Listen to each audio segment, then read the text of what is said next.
நல்லதே நடக்கும்.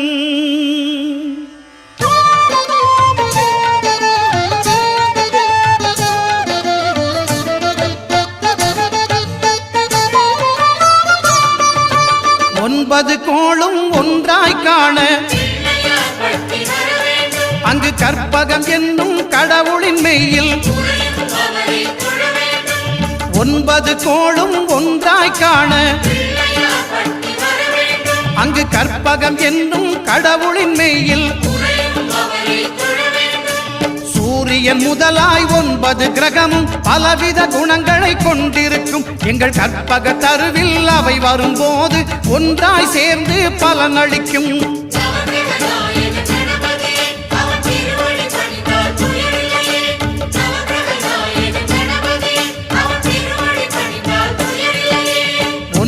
கோளும் ஒன்றாய் காண அங்கு கற்பகம் என்னும் கடவுளின் மெய்யில்